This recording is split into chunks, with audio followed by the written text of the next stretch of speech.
Good afternoon, everyone. Welcome to the Maximizing Productivity for Adults Working Remotely webinar. I am Dr. Ashley Zultanky. I am the Post-Doctoral Fellow for Behavior Therapy Associates. And Behavior Therapy Associates is a private practice that was founded in 1979, and we serve the community in a variety of ways. We provide individual and group therapy. We provide social skills groups for adolescents and children. We provide executive coaching, cog-med training for children through adults. The executive coaching is more in a professional capacity. We also provide testing for individuals, whether it be neuropsychological assessment or psychoeducational testing, all of the above. So today we'll be talking about how to be productive while working from home, and we'll get started. So we're going to talk about procrastination first, and what does it mean? Why do we procrastinate? Then we'll move into the matrix, and what is the matrix exactly? And finally, we'll be discussing fostering success while we're working from home, and we'll have time for Q&A at the end. So what is the procrastination trap? We start out with high hopes, I think all of us, where we have some sort of project, something with a deadline coming up, and we all go into it thinking this will be great, I'll get this done on time, especially if you are a notorious procrastinator like myself. We think this will be our moment to change those ways. And then unfortunately, time after time, we have these unrealistic goals and we have a denial of the deadline. So what that means is, oh, this won't take that long. I can get this done. I have time for other things. I can allocate my time elsewhere. The other issue is that sometimes we have a fear of the project itself, the repercussions of the project, the consequences, so on and so forth. So that can also cause a delay. Then we run into these missed goals, the deadlines. So we miss due dates. We have to work harder to catch up to what we were working on initially. And then that turns into the cycle of criticism, worry, and avoidance of the problem. As the larger deadline approaches, there's this overwhelming anxiety. This is where the cortisol is really pumping through your system, and you're pulling those all-nighters, you're drinking a ton of coffee, and you're thinking, man, if I had only started this when I said I would, and there's that consistent self-blame and the doubt that you'll get it finished. Once you do finish it, there's the disappointment of maybe it didn't turn out the way I expected it would. I'm not necessarily happy with the product. Rationalizing that, hey, all of these things came up, it was out of my control, and then committing to do better the next time. So on a more simple scale, we procrastinate. So we feel guilty about it, and then we panic, and then we make excuses, and then we procrastinate, and so on and so forth. So all of this to say, it can be quite challenging to break this cycle and to really develop the habits that we need to be that person who is efficient and productive and can get everything accomplished without difficulty, it seems. So how do we do that? So first, we have to figure out why we procrastinate. So the research is actually showing that historically, people blamed procrastinators for being lazy, for having poor time management skills. And I would like to argue, and the BBC, who posted this article recently, would like to contend that procrastinators are actually quite good at time management skills. They know exactly how long it will take to complete a task. The issue is that sometimes they think of these tasks as too challenging. And when we think of things that are challenging or difficult, boring, something that we're not necessarily excited about, we tend to think of them as bad. So that's one aspect of it. We procrastinate because whatever the product or the project is makes us feel bad. So when we feel bad, we avoid, right? If you put your hand on a hot stove, it hurts. The next time there's a hot stove in your area, you're going to avoid putting your hand on it, right? This is the same. So we try to avoid all of those anxious feelings by doing other things. That would include, most notably, watching TV, binging on Netflix, cyberloafing, so scrolling through social media, walking the dog, taking a bath, drinking some wine after dinner. All of these things are enjoyable, relaxing activities, but the consequence of them when they're used in this way is that we're avoiding the thing that we need to be doing. So the BBC article indicated that it's actually our anxiety of failure and also success that leads us to procrastinate so readily. So when we have a fear of success, we are often concerned about what our success will bring us. So we know when we fail, what will happen. We will have the sense of insecurity. We will be having those negative self-thoughts and all of that anxiety and that difficult feeling that comes up with that.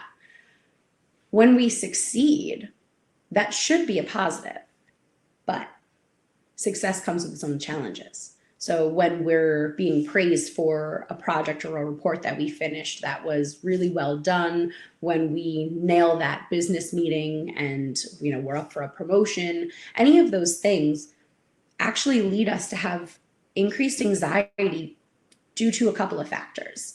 So one is referred to as imposter syndrome, which jokingly I feel like everyone in every field says that they have imposter syndrome, where you have to fake it till you make it. And we never actually feel like we've made it. Even the highest up in every field would probably say that they feel like they don't know as much as they really do. So we're always waiting for someone to indicate that we're wrong, for someone to call us out, for someone to tell us that everything we've been doing up to this point was bad. So that in and of itself, that pressure leads to avoidance of change and of growth. So how do we get out of this procrastination trap, and how do we move forward? How do we grow from here? So we identify what we've tried in the past. We always talk about workability. So what is the workability of what you've been doing before? Does cyberloafing, does avoiding your work, does that help you get ahead? How does that help you lower your stress level? How does that help you get ahead at your job? How does it help you get that promotion or the raise and increase your ability to provide for yourself and your family? If the answer to any of those questions is, well, it doesn't, then something needs to change. And then you kind of look at how these solutions aren't bringing you any progress. They're all hopeless. So when someone realizes that what they've been trying is hopeless, you realize that you're just digging yourself further into a hole. And you can't get out of that hole by digging yourself out further. So before we do something different, we need to stop the habits that don't work for us. Now, that is obviously easier said than done, but we'll walk through some of the strategies of how to build up those healthy habits and how to be more productive. So one of the metaphors that we like to use is quicksand. Everyone is familiar with quicksand. If you are in it and you're fighting to get out of it, you're just going to sink faster. So the idea of getting out of the quicksand by struggling, by doing what you've always done, is not going to help you at all. The trick of quicksand is to relax, is to lie back, is to make your body as evenly distributed across the quicksand as you possibly can. And then what you can do is sort of roll or army crawl out of it. Now, in the moment, when you're in quicksand, which many of us have found ourselves neck deep in quicksand on numerous occasions, I guess, it's a lot easier said than done, right? We panic, we fight against it, we do what we've always done, we try to keep our heads above the quicksand, above that water, and there's no way in the moment to think, maybe I should stop. But that's the trick. The trick is stopping and saying, if I take that pause and evaluate what it is that I've done in the past and how I can move to a new way of thinking, a new way of behaving, then I can evenly distribute my body weight across this quicksand and I can crawl off of it back onto dry land. So this has been especially tricky, I think, during the COVID pandemic. We have been sort of thrown into this new situation that most of us were unprepared for, unaccustomed to, and it almost felt like a mandatory vacation for a lot of people, especially if you were unable to work. So to make the best of it, you had to think of ways to stay focused and entertained. And now that we have all watched every episode of Tiger King on Netflix and pretty much everything else that exists on Netflix, we can get back to that productivity. So what are some routine activities that we should be doing daily that maybe we're sort of pushing off?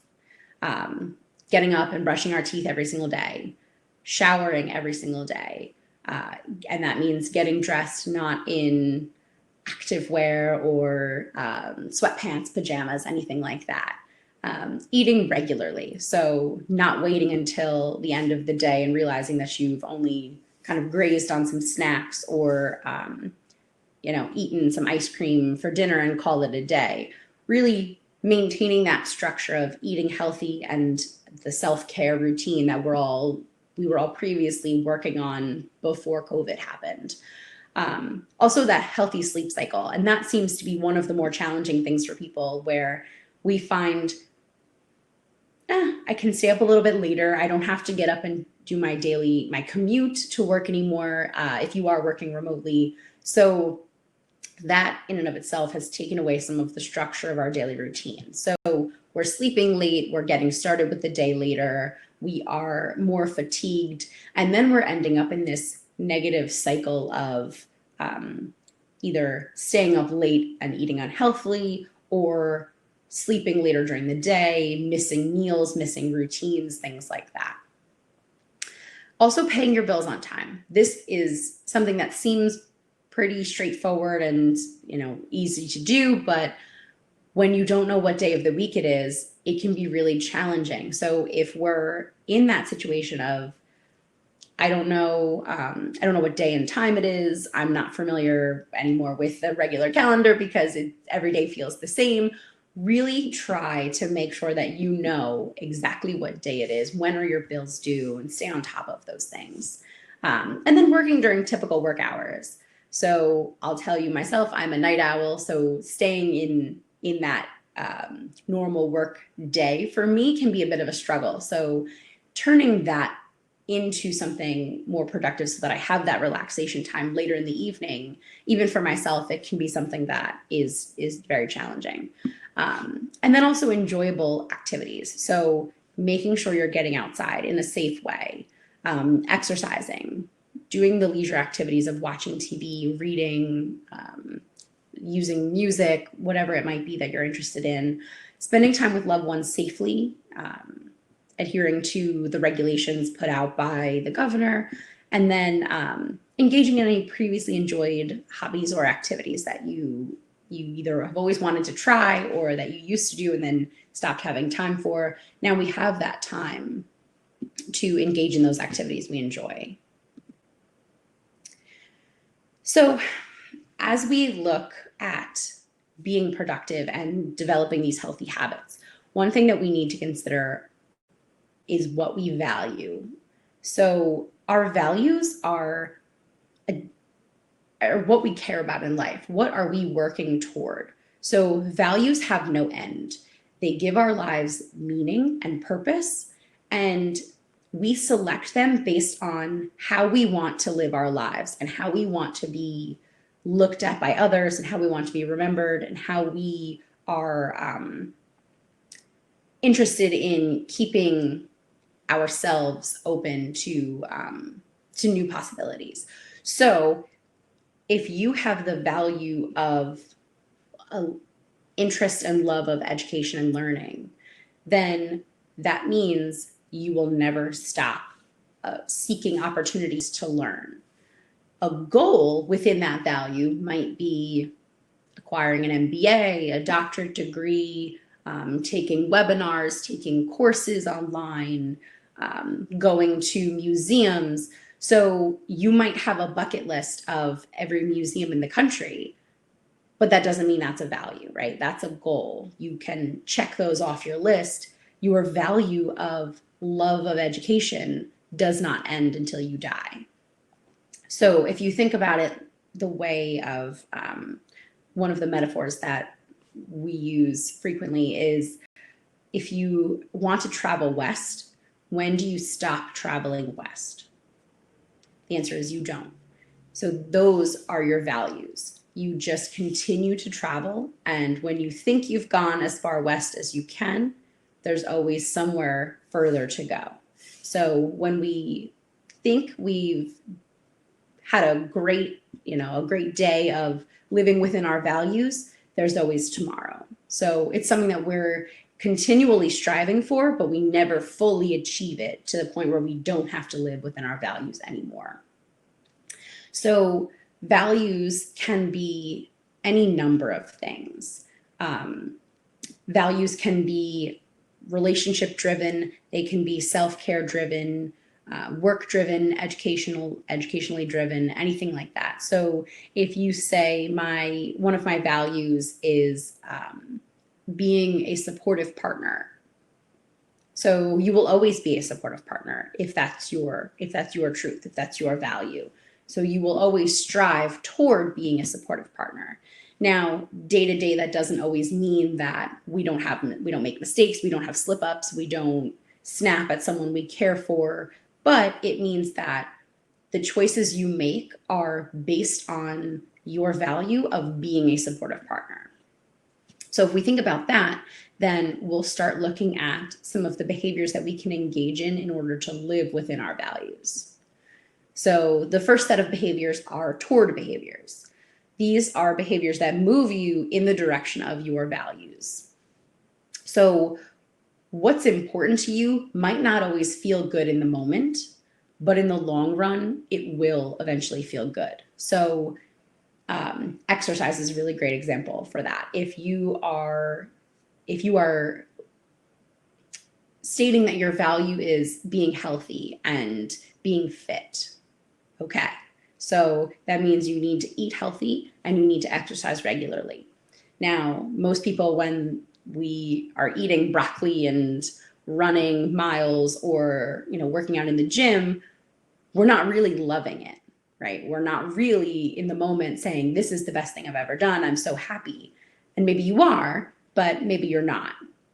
But what you're working on is that long-lasting goal and the value of health, that value of being a healthy individual, the value of being fit, and not necessarily thinking, okay, this mile hurts or this rep hurts.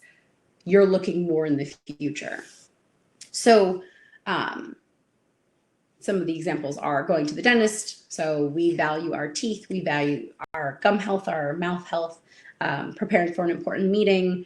None of those things are necessarily that exciting in the moment, potentially, but overall, they lead us toward living a better life.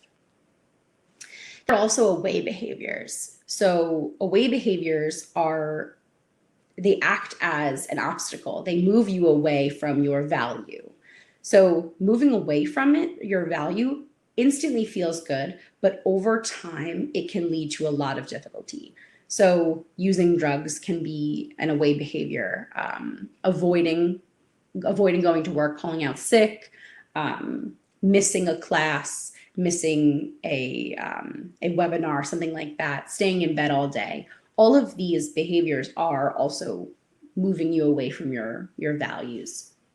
The interesting thing about toward behaviors and away behaviors are that sometimes the one behavior can be both.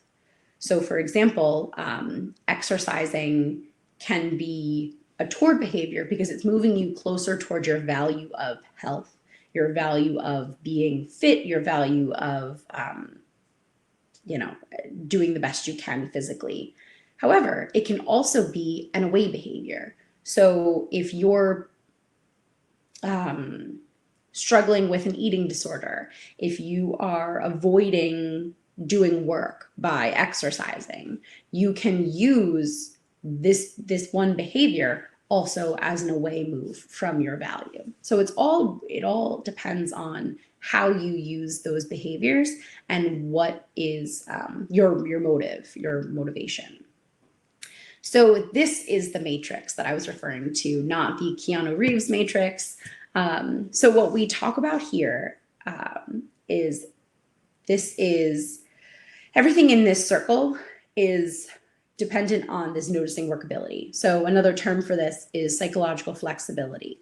And that is just your ability to adapt to your emotions, to your thoughts, your ability to acknowledge that they are occurring without holding really tightly to any one particular meaning. So holding on to your thoughts as if they were facts rather than just thoughts. So if you're living within here, this is a positive thing. So you're noticing what's workable and what's not workable.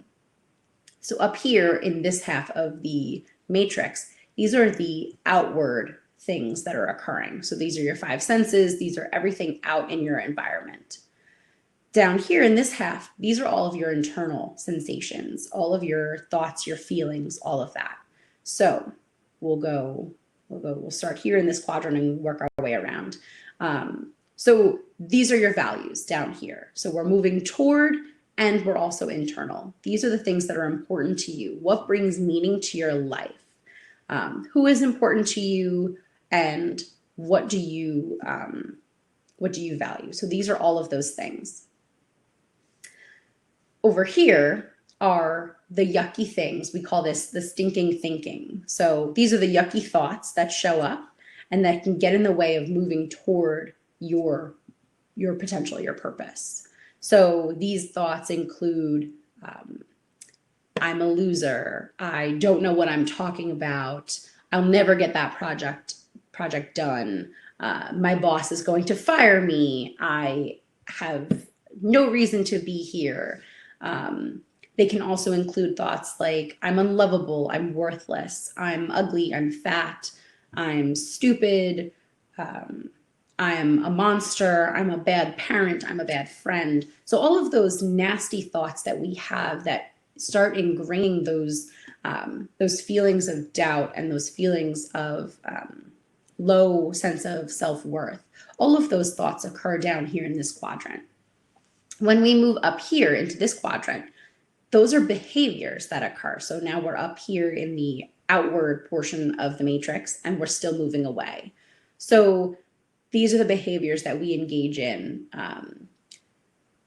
procrastinating, staying up late, drinking, snapping at our loved ones when we're frustrated, engaging in negative behaviors, these away behaviors. Any of those things that occur that leave us not feeling connected to our values go in this quadrant. And then finally, when we flip back over to the other side of the matrix, these are the behaviors that are the ones that move us toward our values. This is what we're moving toward when we're engaging in our meaningful ways. So who is important to us? What is important to us? What brings value and meaning to your life?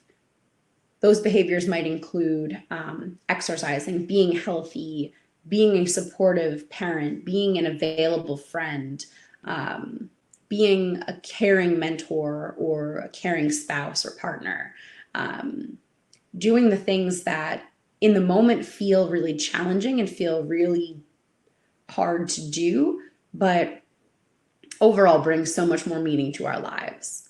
So out here is what is working. So what is working for all of us as a world, as a species? How are we engaging in behaviors that are affecting ourselves, but also affecting others? So, what can we do when we're feeling overwhelmed, frustrated, exhausted? So the first thing you can do is notice those thoughts and feelings. And I won't get too much into this, but in terms of meditative value, the ability to take really deep breaths in, let them out, and then notice your thoughts as they come up is life-changing. It truly is. It's life-changing. And there are so many studies available that promote the benefits of meditation and how we can actually change our brain chemistry through things like that. So when you're noticing your thoughts and feelings, try to do so in a way that is non-judgmental. So frequently, when we're working on difficult projects or reports or something that has a deadline, there's always that voice in the back of our mind that says, you need to get this done. You should have started working on this days ago. What were you doing? I can't believe you watched that stupid series. Again, you've already seen it before. I can't believe that you slept late. You should have been up the first time your alarm went off instead of snoozing. So all of those negative thoughts, that goes back to our stinking thinking, right? So all of those negative judgmental statements that we make do nothing but further promote that trap of, okay, I need to push this away. I need to stop doing the thing that makes me feel uncomfortable in the moment. So take a deep breath. Notice that you're feeling anxious. Notice where you feel that anxiety. Maybe it's in your belly, maybe it's in your chest, in your head, wherever it might be. But also consider what is important to you. Why is this deadline important to you? Why is this job important to you? Is it just a way to sustain your lifestyle? Is it a way to feed your family, feed yourself? Okay, so you're motivated your value is to provide, to have that ability to support others. That's great. So harness that, use that ability and use that motivation to move forward. And again, we're going back to identifying those current solutions that you've used in the past that don't work. So that workability piece, right? We're constantly thinking of what works and what doesn't work. If it doesn't work, throw it out. And if you think of a lot of the higher end companies, a lot of these CEOs who are able to churn out these products that it seems like people just need every single time, you'd probably think, okay, I'm sure they've had some products that haven't gone over so well. What do? They pull them off the shelves. They don't work. So think of your thoughts and your feelings as those products. If they're not working for you, if your behaviors aren't those products that are working for you, pull them off your shelves. Put new products on the shelves that will actually work for you. Also, final thought of this slide is one of the hardest to really wrap your mind around. Your thoughts are not facts. Your thoughts are just thoughts. You could be having the thought right now that the sky is tangerine. You could be having the thought right now that this presentation is boring. You could be having the thought right now that you'd rather be on a beach somewhere. Whatever your thoughts are, they're just your brain speaking to you, right? It's just that internal dialogue. They don't necessarily define you as an individual. You are the object that never changes. Your thoughts and your feelings pass you by. They don't stay. And they actually stay much less in much less time than we think they really do. So they're constantly flowing through us. So how do we maximize our productivity? Like I said earlier, start your morning routine by getting up, brushing your teeth, washing your face. If it's showering, exercising, if you do that first thing in the morning, eating breakfast, whatever it might be, get dressed in your work clothes. I know a lot of us wear the stretchy pants, or we wear our pajamas on the bottom because people are only seeing us from the top up. And that can be really easy, but you'll feel better. You'll feel more productive if you are wearing your work clothing. Work during your typical work hours. So stick to that routine. Give yourself an hour break for lunch the way you normally would. Don't use recreational social media. Don't use your phone to scroll or use YouTube or anything like that during your work hours. And I know actually, I know several companies are starting to request and limit the amount of socializing that people and posting that people are doing during typical work hours. So they're really trying to mandate that that's not overriding the work time. Also, incorporate movement breaks. So when we're working in an office, when we're working in a classroom, we're up frequently. We're up to use the restroom. We're up to get a drink of water. We're chatting with coworkers. We're moving around. When you're home, hours could pass and you might not move. So if you have an Apple Watch or a Fitbit watch where it buzzes every so often when you aren't moving, you could set a timer for yourself. You could finish a task and then get up as soon as you finish a task. Any of those things that you can do to just keep moving can be really beneficial so that you aren't being stagnant throughout the day. And also make your workspace a comfortable temperature. People don't really realize this, but if the temperature is too warm or too cold, you might end up falling asleep. You feel sluggish. You feel not productive. You could also put it on the slide. You can also take yourself outside to do your work if you have the ability to do so. That can be really helpful because then you're getting sun as well, and that's really beneficial. So instead of making a to-do list, make a success list, and that will feel like you've achieved something every time you can check something off of that list. But also prioritize it. So I know I laugh. I make to-do lists that are sometimes like 2 pages long. And then I look at this and I say, wow, this is really daunting. There's no way I'm going to finish this in a day or in a week.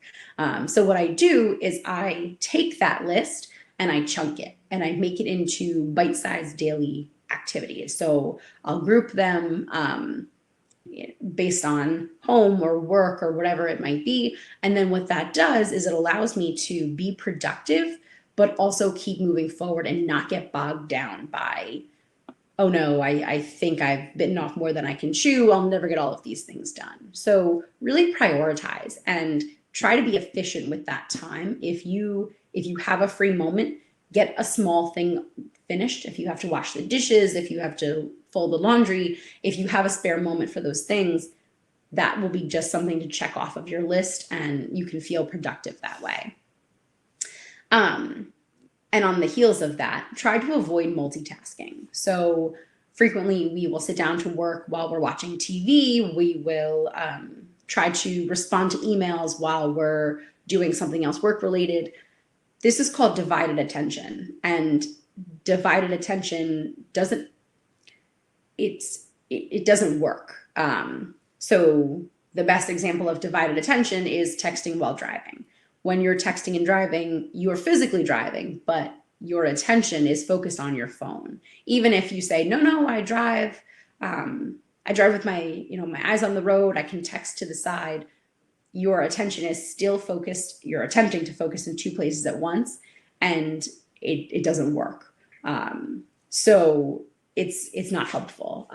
Try not to do that and try to really focus on one task at a time. Okay, if this is your laundry time, don't run over and start washing the floor as you're folding laundry. It's counterproductive. Another aspect is to limit clutter in our workspace, in our home. So try to keep your desk, if you have a desk space or your dining room table, kitchen table, whatever it might be, free and clear of the mess. And I know for those of you who have children, that can be really challenging because many of the families I work with, it would be parents and kids all at the dining room table working on schoolwork, working on work, whatever it might be. And you're starting to run out of elbow room. So really try to keep your space sort of neat and organized. Try to minimize distraction at your workspace, because what that does is it helps you maintain the focus on what it is that you're doing. And giving yourself a break every time you accomplish something is a really nice way to reward yourself. So there's the suggestion that the 21-day habit isn't actually as helpful as we think it might be. 21 days to build a habit. What actually builds the habit is the reinforcement that occurs after we complete something. So if every time we finish something for work or a project or report or something, we give ourselves a 10-15 minute break, then what that's doing is it's giving your brain that time to relax. You're allowing yourself to shut off momentarily, and then you're going to be more motivated to work for that break. You can also give yourself a small treat, but be careful with that because that can turn into binge eating and a whole host of other issues. But a snack at the end of a productive day, or a walk around the neighborhood if it's a nice day, whatever it might be, something that will give you some just some peace and some motivation to keep going. You also want to avoid checking your email first thing in the morning. So give yourself the time to prioritize your morning routine rather than immediately grabbing your phone and scrolling through. So breaking that habit in and of itself, even if you have to move the phone away from you in the morning, allows you to get up and mentally prepare for the day rather than assuming, okay, I wake up, it's work time, and then you're working throughout the day. And then you get burnt out much faster. So wake up, give yourself a few moments to get up, orient to the day, and then you can start working on responding to emails and doing all of the things that you need to do once you start working. Another piece is to be efficient with your time. And then, like I said, taking your work outside. So if we're being efficient, right, we're just trying to move through tasks without excessive steps. So the old adage is work smarter, not harder, right? And then taking advantage of free or inexpensive resources and opportunities, webinars like this one, different courses, anything like that, where you have the opportunity to learn, to grow, to develop new skills, try something you've never tried before, whatever that might be. So productivity for employers might look like scheduling video conference meetings sort of at the most productive times during the day. And that might require you to send out questionnaires to your employees to find out, okay, is this, the time of the day that works best for you? When is the most productive time of the day for your employees? Maybe it's before lunch, maybe it's after, whatever that might be. Having clear expectations and targets, and requiring your employees to provide some kind of concrete product. So whether it be a spreadsheet, whether it be being CC'd on an email, weekly meetings that you send data over, whatever that looks like. And then utilizing some of these shared responsibility apps to make sure you know what everyone's doing. So now they have, especially now with COVID, they have had a really tremendous burst of cool technology that's available to us to really maximize our use of time at home. And then question about your employees' morale and what their motivation is. So even though we're home, we can still do team building activities. We can still find time to engage, doing something like a virtual happy hour for your employees, allowing them time to relax and be comfortable with each other while also socializing at the end of a workday. That's a nice reward for them. That would be something that allows them to stay motivated at the job when they're really not even seeing their coworkers very frequently, or if at all at this point. And then for employees, again, using these apps that are managing your productivity level, providing you with checklists, organizing your schedules, and then using different resources like these are reading materials here. So the Atomic Habits book, The One Thing, these are just really interesting books that help you to understand what productivity is, where it comes from, and how to manage your life in a way that keeps you moving forward. So this slide is a little bit hard to see potentially on this platform, but everyone will get a copy of the PowerPoint after. So this is just a really neat slide from the Atomic Habits book, and it just kind of walks you through all of the different steps of building these habits and how we can be more productive and efficient with our time. So I encourage you to take a look at the book, take a look at this really cool chart as well. And then some information from The One Thing, the surprisingly simple truth behind extraordinary results. So these extraordinary results are determined by how narrow you can make your focus. For those of you who are interested in sports, Michael Jordan is, and especially now that the documentary series that The Last Dance about him is out, it's particularly relevant because you see just how narrow his focus was. He had one sole mission, and that was to win at all cost, at any cost. So what is your focus, and how broad is it? How narrow is it? The more narrow we can make our focus, so when you're at work, your focus should be on work. When you're at home, your focus should be at home. Just doing these things allows us to maximize our time in any capacity that we're currently in. And it allows us to really achieve what we're setting out to do. So by doing fewer things that have a larger effect, rather than doing multiple things with some smaller consequences, some smaller effects. So really, again, maximizing our time, maximizing our potential will help us to move forward more efficiently. Small dominoes can topple much larger dominoes. So if you stack them right, then they have that advantage. So we're building success over time. We're building it sequentially. This Russian proverb I really like: if you chase two rabbits, you will not catch either one. So it's true. If we're not focusing on one particular thing, then we're not achieving anything really. What is the one thing that I can do such that by doing it, everything else will be easier or unnecessary? So how can you maximize your time by doing the one major task that will make everything else easier, or you just don't have to do it, or you can allocate it to someone else? So once you're asking the right question, the key is to use it to narrow down all of the things that you could do to the one thing that you should do. So that one thing you should do today feeds into your one thing this week, and then this month, and so on. So you're taking those really small steps to get you at your larger goal overall, which, if we'll go back to, your goals are working toward you living within your values. So we ended a few minutes early, but if anyone has any questions, then I'm more than happy to answer those questions. You will all get the presentation at the end of the webinar. It will come in a PDF form, so you'll all have access to the PowerPoint. So I see one question from Karen. So in the matrix, does senses mean external or environmental versus mind means internal? Yes. So let me go back to that. This is slow, sorry. Okay.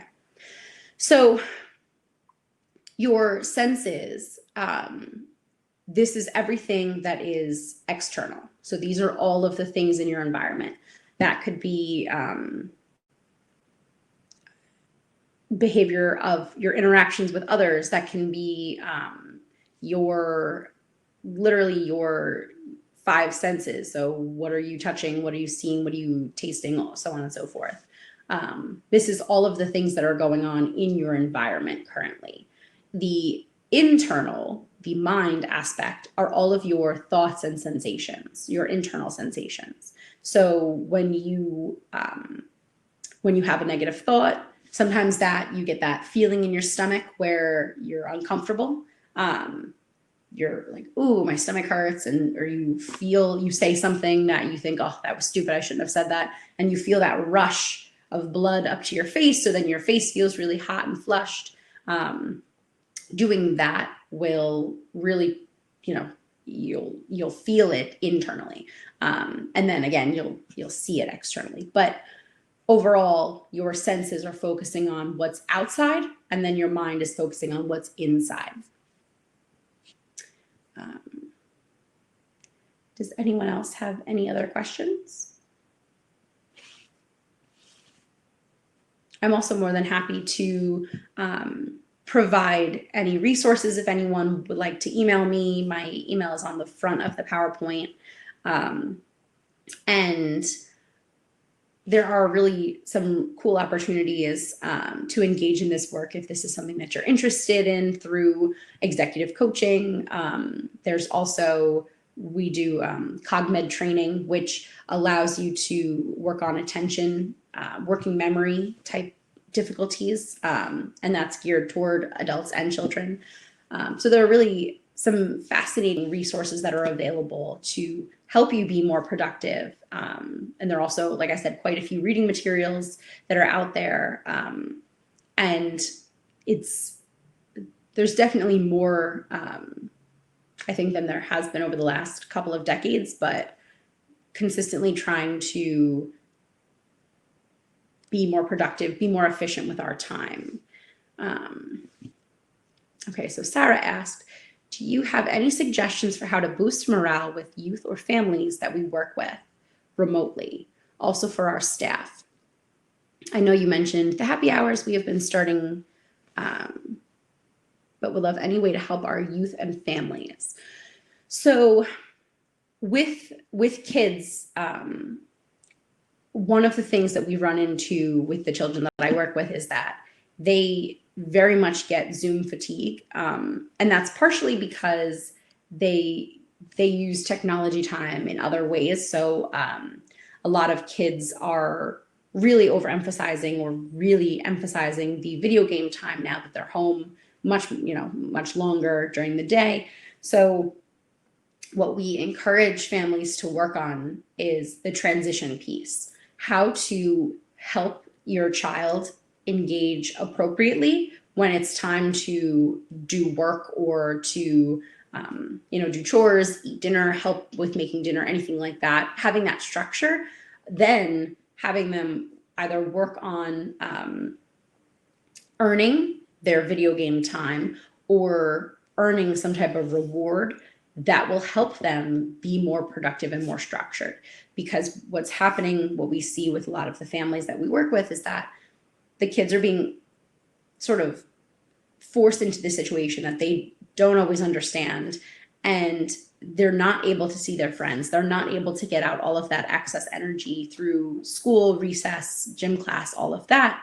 So we're having some trouble, I think overall, all of us, with feeling cooped up. So in order to boost morale within families, I would say encouraging the family to spend more time together, whether it be inside or outside, but doing activities that are family oriented. So if it's playing games, if it's doing puzzles, scavenger hunts, whatever it might be, anything that will get them moving together as a family unit, that will help them relax. And I think that's something that a lot of us really need right now. We need that time to burn off that excess energy, that steam. So doing so in a way that is healthy and helpful to us and our children, that's something that we can absolutely manage. But with the families that I've been working with, I I think working through the transition from activity to activity has been a really big piece of it, because, like I said, kids have a hard time managing their time as it is, but when days sort of flow into day after day, they're not realizing how much time they're spending on video games or whatever it is they're doing. So moving away from those things can end up with some of that externalizing behavior, some of those outbursts. And then for staff, the happy hour really is it's a cool idea. I've seen it more recently coming up, but another thing they can do, they have a lot of activities for co-workers to do together. So they have a lot of like online forums and online activities for people to participate in that are available. Either they're free or they're minimal cost. But really also, I think, encouraging employees to step out of their comfort zone a little bit and step out of their routine to do something that will really help them mentally, meaning like give them that time to unwind. That will make them much more productive. So reducing the either the number of requirements daily or helping them to manage their time more effectively. Also talking to them and finding out what is it that you need from me to be more productive, to help get your work done more efficiently. They might need to delegate it to another employee. They might need to manage their time differently, whatever it might be. That I think will help build that morale of, okay, my employer is listening to me, my team is listening to me, and I feel like I have a shared purpose again. I feel like I have something to work for or work toward. So I hope that helps. There are a lot of, again, a lot of resources available, especially for kids. And I think one of the biggest things with children too is getting them outside. Just because, it's a way for them to release that energy, to get the fresh air, to be happier. And then in turn, what that does is allows you to have more conversation with your children, with the children and the families that you're working with. And then you can develop a system and a plan for them to do what they need to do during the day. And now it's even a little bit more difficult, I think, because technically they're all out on summer vacation. So they have really minimal things that they can do at this time because the quarantine is still in effect. So it's been really, I think, sort of difficult for everyone at the same time. But validating their experience and validating their frustration and not just blowing it off and saying, we're all frustrated, we get it, but really hearing them, hearing what they're talking about and finding out ways to help them make their own choices and help them decide what is a value of, what is most valuable to them and how can they best use their time will really help open up that conversation and really help them move forward. So I hope that answered your question. Does anyone else have any other questions?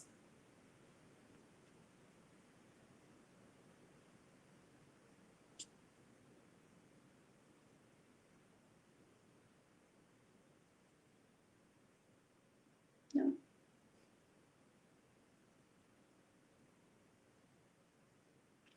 The technology fatigue. Yeah, the burnout is very real.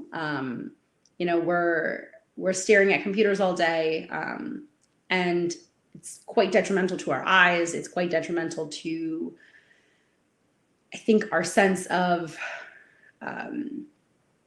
reality, in a sense where we're just so focused on what it is that we're doing in terms of work that we're not really, you come out of your office at the end of the day and you stop looking at your computer and you think, oh, wow, I forgot that this is what the sun looked like, or this is what the day looks like. So really try to take that step away from the Zoom fatigue, from the computer, from, focusing on Zoom so much. try to give your eyes a rest, try to give your body a rest. Those movement breaks can be really helpful. So if anyone has any other questions or thoughts,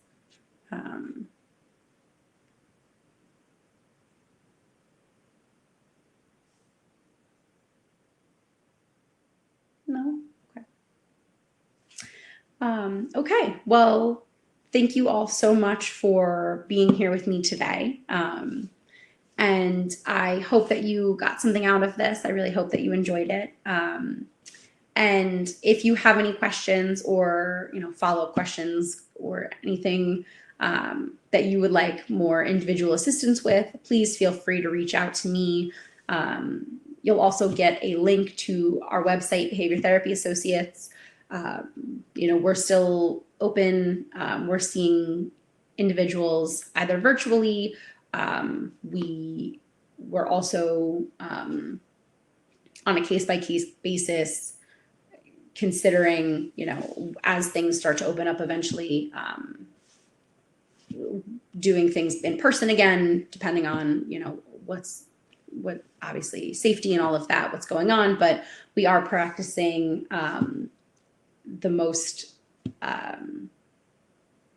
the utmost ways of being safe during this time. So we have all the PPE and everything available. If you feel like you would require some kind of assessment, that would need to be done in person rather than virtually. So again, please don't hesitate to reach out to us. And thank you again for spending your afternoon with me. And I hope everyone enjoyed the webinar.